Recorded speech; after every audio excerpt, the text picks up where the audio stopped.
Pananakot mga tol sa mga mangingisda. Yung mga panibagong ginagawang estilo ng China na panghaharas dito sa may Baho de Masinloc. Katulad na lamang mga tol nung kanilang idiniklarang o sinabi na magsasagawa sila ng live fire drill. Siyempre walang gustong maipit ka sa gitna mga tol nung mga nagpuputukan na yon. Kahit sabihin nating live fire drill lang yon, off drill lang yon, live fire pa rin yon. Ibig sabihin live bullet ang gagamitin nila. Siyempre walang mangingisdang gustong mapunta dun sa gitna nun dahil baka tamaan. So isa yun mga kapatid sa kanila daw pamamaraan ayon sa ating mga kinauukulan, panibagong pamamaraan ng China para itaboy ang ating mga Coast Guard, ating mga barko o lahat ng mga mangingisda dito sa may Baho de Masinloc. Dahil gusto nga nila ng total occupation na mga kapatid no dito sa ating nasasakupan. No? So ito ang ating aalamin. Bibigyan natin ng reaction video and commentary mula rito sa UNTV News. Kung ikaw ay isang mamamayang Pilipino at aware ka dito sa mga nangyayari sa ating soberanya mga kapatid. Hindi lang sa lahat ng mga nangyayaring pagnanakaw o mga anomalya dito sa ating bansa. Dapat hindi natin kasi sinasa isang tabi etong usapin pagdating dito sa West Philippine Sea kasi teritoryo din natin yan. Pwedeng ginagamit lang ng mga bansang yan o ng bansang to yung kaguluhan dito sa Pilipinas para maging libre sila sa pag-ukupa. Kaya dapat yung ating mga kasundaluhan wag na silang mangelam sa usaping politika rito. Dito sila tumutok. No? Baka kasi maagaw sa atin ito eh. Yari tayo dyan. So wag na natin patagalin pa. Panoorin na natin to mga tol. Well, coercing, threatening, carrying out unlawful behavior, that is pretty much normal for the Chinese government. Ayan ginagawa ng lahat ng China para takutin at itaboy sa Baho de Masinloc ang mga mangingisdang Pinoy. Ayon yan kay Commodore J. Tariela. Gumagawa ang China ng iba't ibang paraan para takutin at hindi na bumalik ang mga mangingisdang Pilipino sa West Philippine Sea. Ayon kay Commodore J. Tariela, ang tagapagsalita ng Philippine Coast Guard sa issue ng West Philippine Sea. Ito ay matapos ang insidente na naman ng panghaharas ng mga barko ng China kahapon sa mga Pilipinong mangingisda at mga sasakyang pandagat ng Bureau of Fisheries and Aquatic Resources at Philippine Coast Guard. May nabasa nga akong memes tungkol dito eh. Binibigyan daw tayo ng libreng car wash ng China. Ang kulit eh. Ina-water cannon tayo mga tol. Binibigyan daw tayo ng libreng boat wash. Vessel wash. Ang kulit eh. Na nagsagawa ng kadiwa para sa bagong bayaning mangingisda o KBBM at namigay ng krudo at yelo sa mga mangingisda sa Baho de Masinloc. So, most likely they're going to come up with ways to ensure that the Filipino fishermen will be threatened not to go back in this area to go on fishing. Ngayon mga kapatid, doon sa mga nag-aayos ng budget natin, sa mga mambabatas natin na nag-aayos ng budget, sila kasi mga to lang humahandle talaga ng budget natin, mga nasa kongreso. At sila din, no? Hindi man lahat mga tol, sabihin natin meron pa rin namang matitino dyan. Ako naniniwala ako personally. Doon sa napakarami, higit daang mga kongresista natin, hindi naman lahat maituturing nating tiwali, no? Pero alam kong may pangapangalan na sa isip ninyo. May mga mukha na rin sa isip ninyo. Kung sino yung talagang kaduda-duda at mga tiwali, mga tol. Pero meron pa rin iba dyan. Na sana sila yung talagang maupo sa tamang posisyon para maging asensado naman ng ating bayan, di ba? Yun nga lang, yung ibang matino kasi pag naupo ka sa isang corrupt system, nagiging corrupt ka na rin, nadadamay ka na rin. Pero sana, meron pa rin dyan mga matitibay na hindi tinatablan at talagang nananatili sa kanilang paninindigan, di ba? So sana sa ating mga mambabatas, kung bakit humihingi ng budget ang ating sandatahan, hindi lang para makipaggera, kundi para protektahan lalong-lalo na yung mga maliliit. Kasi kayo mga mayayaman na kayo, 'di ba? Kapag nagkaroon ng kaguluhan dito sa ating bansa, magsisiliparan lang kayo sa ibang bansa eh. 'Di ba? Dala-dala na ninyo yung kayamanan ninyo eh. Biruin mo mga tol, balita nga si speaker daw bumili ng private jet mga tol. Grabe. Di ako makapaniwala mga tol, bumili ng private jet, 'di ba? Eh di pag nagkagulo rito mga kapatid, sasakay lang siya sa private jet. Yun mga tol sa balita. Alam ko napanood nyo na yung balitang yun eh. Bumili daw ng private jet kay Lucio Tan. Tama ba? Lucio Tan? Pumili ng private jet mga tol. Eh hindi natin alam mga tol, baka yung iba dyan may private helicopter, di ba? May mga ganon. So kayang-kaya nilang takasan, kayang-kaya nilang pumunta sa isang lugar kung saan nila gustong tumira mga tol. Kasi nga, napakayayaman na nila eh. Pero etong mga maliliit, ito yung pinaka dapat na poprotektahan ng ating mga kinauukulan. Tulad halimbawa ng mga sundalo natin na nagpoprotekta sa ating soberanya. Kasi hindi lang tayong mga tao ngayon na nabubuhay ang dapat makinabang dito sa regalo ng ating may kapal na karagatan, kundi yung mga magiging susunod pang henerasyon ng ating bansang Pilipinas. Biruin nyo mga tol, kung etong West Philippine Sea mawala, yung mga mangingisda natin tuluyan ng hindi makapangisda dahil nga ipinagtatabuyan sila nitong China. Biruin ninyo, ano pang ipambubuhay nila sa pamilya nila? Diba? Wala nang isdang maaabutan na galing sa West Philippine Sea ang mga susunod na henerasyon ng bansang Pilipinas. Ngayon, etong ating mga kongresista, bigyan ninyo ng budget yung ating mga sundalo para makabili sila, maka-acquire ng mga kulang assets para mabantayan etong ating soberanya dahil napakalawak ng West Philippine Sea. Diba? Lagi ko nga itinutulad yan sa isang napakalaking ektarya ng lupa tapos babantayan mo lang ng 2, 3 guard, 5. Kahit sabihin mo pang 10, hindi kayang bantayan yun ng isang napakalaking ektarya. Kailangan marami. So ganun din mga tol. Diba? Ang ating bansa napapalibutan ng katubigan. Dapat napakarami nating barko. Bago pa man makaranas ng pambubuli ang mga BFAR vessel, una nang hinaras ang mga Pilipinong mangingisda sa lugar gamit ang maliliit na bangka na idineploy mula sa mga Chinese Coast Guard vessel.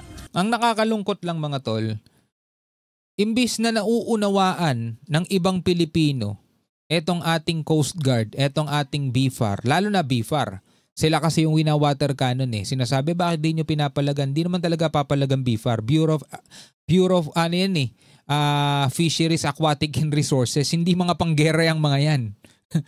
Diba?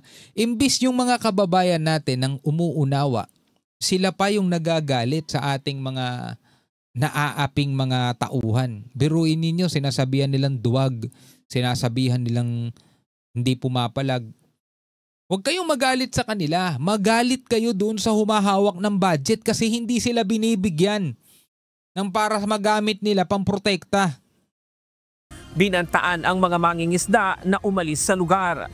Pagkatapos ay 2 beses na nagsagawa ng radio broadcast ang People's Liberation Army Navy Vessel 525 na magsasagawa sila ng live fire exercise sa isang partikular na lugar kung saan nandoon ang 2 barko ng PCG at maraming bangka ng mga mangingisda. Diba? Paraan nila yon para umalis kayo. Magsasagawa kami ng live fire, umalis na kayo dyan. Kaya lumipat ang mga PCG vessel ng lugar na mas malapit sa Bajo de Masinloc.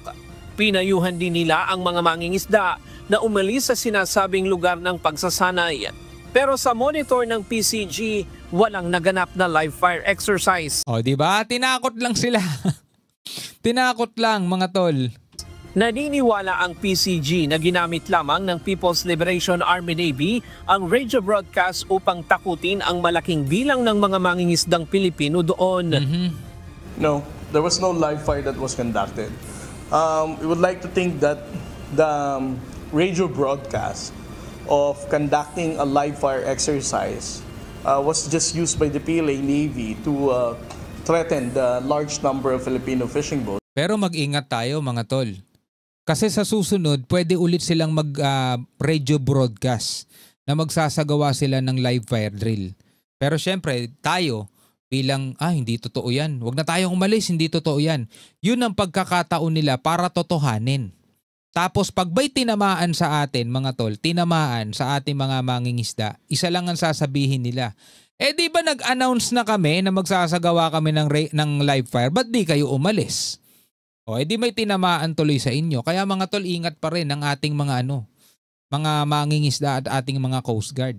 Kasi posibleng ulit-ulitin nilang idadahilan yan at ulit-ulit nilang gagamitin yung mga ganyan para tayo itaboy. At kapag paulit-ulit nilang ginamit yan at hindi naman nila itinutuloy, ayaw na nating maniwala.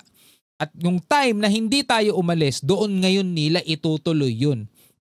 Para meron silang excuse kung sakasakaling may tamaan sa atin. Kahit sabihin nating sinadya talaga nila na may tamaan, pero gagamitin nilang excuse yun na sasabihin nilang nag-broadcast na kami, magsasagawa kami ng live fire drill, ba't di kayo umalis? O di ba? Alam na natin mga tol, yung mga mga yan, basang-basa na natin ang galawan nila. We're fishing in that area. Sabi ng PCG, walang pagdadalawang isip ang mga Chinese na iharas ang mga mangingisda. Huminto lamang sila sa pambubuli nang mamonitor ang paparating na mga barko ng Philippine Coast Guard at VFAR vessel. Dito na pinuntirya ang mga VFAR vessel kung saan nagsagawa sila ng dangerous maneuver at binomba ng water cannon ng 3 VFAR vessel. Ang BRP Datu Bombay Piang nagtamo ng mas malaking damage. Sigilin yan sa kanila. Dapat, di ba? Dapat yung mga natin dito sa bintana pala, mga bulletproof na rin para matitibay, no? O kaya yung mga tawag dito, mga fiberglass na talagang makakapal. Nabasag ang mga salamin, nasira ang air conditioning unit, naapektuhan ang internet at radio communication. Isang crew ng BFAR din ang nasugatan dahil sa basag na salamin. Gayunman ipinagpatuloy ang kanilang misyon. Nasa 30,000 litro ng fuel oil ang naipamigay sa 40 bangka ng mga mangingisda at nasa 20 tonelada ng bagong huling isda ang nabili ng BFAR sa mga mangingisda. So, para sa akin, itong mga ganitong ginagawa ng BFAR, the Philippine Coast Guard, is very helpful para mapanatili nating may mga mangingisdang Pilipino na pumupunta sa Baho de Masinloc. At hindi na nila katatakutan or they would even hesitate to go out and fish in this area. Pero again mga kapatid, etong nangyari kasi nitong nakaraan, di ba, is gumagawa ng mga pamamaraan ang China para talagang tuluyang ipagtabuyan ang ating mga mangingisda dyan. Asahan natin mga tol, na sa mga susunod na panahon, very creative kasi itong China eh. Ang dami nilang naiisip na gimmick eh. Pwede pang mas lumala pa yung mga gagawin nilang gimmick para mas mapalayas pa nila etong mga mangingisda natin. Kaya kailangan mas lalong ipakita ng ating PCG, Coast Guard mga tol, yung presensya nila para etong ating mga mangingisda is magkaroon ng magkaroon ng kampante, maging kampante sila na okay lang mangisda tayo rito kasi andiyan naman yung mga bantay natin, di ba? Kasi kawawa rin naman talaga sila mga tol. Hindi dahil sa pwede naman silang kumuha ng ibang trabaho na lang o kaya wag na silang mangisda, bigyan na lang sila ng trabaho ng gobyerno. Hindi eh. Ang kailangan kasi natin diyan presensya mga tol eh. Mapanatili natin sila dyan. Bakit? Kasi nga, mga kapatid, etong West Philippine Sea, hindi lang tayong mga nabubuhay ngayon ang dapat makinabang dyan, kundi pati yung mga susunod pa nating henerasyon. Kaya nga, kailangan mga tol, manatili talagang atin yan. Hindi natin pwedeng iwan. Hindi na pwede nating i-abandon yan, di ba? Sinagot din ng PCG ang paratang ng China na sinadyang binangga ng mas maliit na sasakyang pandagat ng Pilipinas ang mas malaking barko ng Chinese Coast Guard. Pero mo, aakusahan tayo, binangga daw natin yung barko nila mga tol. Maliit na bangka, babanggain yung malaki. Sinong engot ang gagawa nun? Iniengot lang din nila sarili nila eh. Common sense lang naman. No? O, di ba? Wina-water cannon nila sa likod, wina-water cannon nila sa harap. Tapos lilikuan nila ng ganun, talaga namang kung tatama talaga sa kanila. But again, it was not intentional. It was actually their lies once again, hiding their unlawful and bullying activities in Baho de Masinloc. Oo, kasi nga sinasabi nila tayo daw ang frequently, 'di ba? Provocating and harassing, 'di ba? Ang mga barko daw nila, hinaharas daw natin. Pero kung gaano katinding kasinungalingan yun. What really happened here is that etong dalawang China Coast Guard vessel na humaharas kay Datu Piyang ang nag-conduct ng dangerous maneuver na inilabas nila ngayon sa social media, appearing na tayo ang babangga. But still, habang sinasabi nilang tayo ang babangga, binobombahan naman nila ng tubig yung bridge nung BFAR vessel. Siyam na Chinese Coast Guard vessel at 4 na Chinese Maritime Militia vessel ang idineploy ng China para pigilan ang supply mission. At may 5 PLA Navy din na namonitor bagamat hindi ito nakialam. 2 PCG vessel at 10 BFAR vessel naman ang kasama sa misyon. Tiniyak naman ng Philippine Coast Guard na patuloy nilang aalalayan ang mga Pilipinong mangingisda sa West Philippine Sea, kasabay ng paghikayat na huwag matakot sa taktika ng China at patuloy lamang na mangisda sa exclusive economic zone ng bansa. Ryan Lacanla. Alright mga kapatid, ayan, malinaw na malinaw. Nasaksihan nating lahat mga kapatid ang katotohanan. No? Taliwas doon sa mga kasinungalingan na ipinapakalat nila. Diba? At tayo bilang mga Pilipino mga kapatid, manghawak tayo atin ng West Philippine Sea. Hindi man tayo pumunta doon para makipaglaban sa kanila. Yung suportahan lang natin mga tol, yung ating mga kinauukulan. At imbis na murahin nyo sila, ba't di sila pumapalag? Gumamit din kayo ng utak kasi ninyo. Minsan, libre namang gamitin ng mga utak di ba? Gamitin ninyo yung mga utak ninyo mga tol. Kailangan natin ng matinding puwersa. Hindi ka pwedeng magtapang-tapangan basta-basta dyan. Kasi iba ang pwedeng maging consequences niyan. Natutuwa naman ako at maraming nakakaunawa pero nakakainis pa rin dahil may iilan-ilan pa rin mga kapatid na yung mga utak nila nasa puwet. No, nananawagan sila na pumalag na itong ating mga Coast Guard. O sige nga, kapag pumalag yan, paano natin naarmasan yan? Kulang nga ang budget. Paano natin naarmasan yung ating mga sundalo para sa mas mahabang, kaya ba nating tumagal ng 2 taon, 3 taon, paikibagbakbakan sa China? O baka naman sabihin ninyo, matira matibay na lang. O di ba walang utak pag ganun? Papasok ka sa isang gera na alam mong alanganin ng lagay mo. Wala talaga mga utak pag ganun. Anyway mga kapatid, comment ka na lamang sa ibaba. Hanggang sa muli, ako nga pala si Shobaldi. Peace out.